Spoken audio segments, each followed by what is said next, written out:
Hi everybody, miss you. It's Christmas Eve, so I'm going to read to you A Visit from St. Nicholas by Clement Clarke Moore. It was the night before Christmas when all through the house not a creature was stirring, not even a mouse. The stockings were hung by the chimney with care, in hopes that St. Nicholas soon would be there. The children were nestled all snug in their beds, while visions of sugar plums danced in their heads, and Mamma in her kerchief and I in my cap had just settled our brains for a long winter's nap. When out on the lawn there arose such a clatter, I sprang from my bed to see what was the matter. Away to the window I flew like a flash, tore open the shutters and threw up the sash.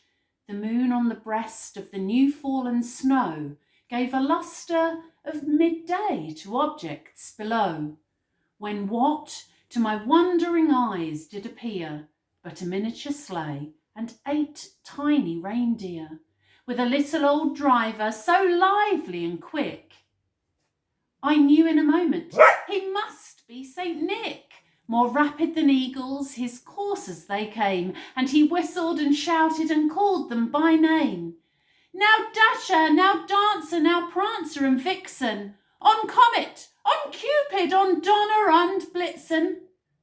To the top of the porch, to the top of the wall, now dash away all, as leaves that before the wild hurricane fly, when they meet with an obstacle, mount to the sky. So up to the housetop the coursers they flew, with the sleigh full of toys, and St. Nicholas too. And then, in a twinkling, I heard on the roof the prancing and pawing of each little hoof. As I drew in my head and was turning around, down the chimney St. Nicholas came with a bound. He was dressed all in fur from his head to his foot, and his clothes were all tarnished with ashes and soot. A bundle of toys he had flung on his back, and he looked like a peddler just opening his pack. His eyes, how they twinkled, his dimples, how merry, his cheeks were like roses, his nose like a cherry. His droll little mouth was drawn up like a bow, and the beard on his chin was as white as the snow. The stump of a pipe he held tight in his teeth, and the smoke, it encircled his head like a wreath. He had a broad face and a little round belly that shook when he laughed like a bowl full of jelly.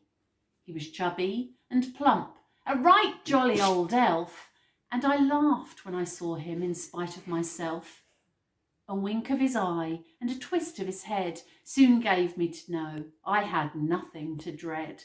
He spoke not a word, but went straight to his work and filled all the stockings, then turned with a jerk, and laying his finger aside of his nose and giving a nod, up the chimney he rose. He sprang to his sleigh, to his team gave a whistle, and away they all flew like the down of a thistle. But I heard him exclaim, ere he drove out of sight, "Happy Christmas to all, and to all a good night."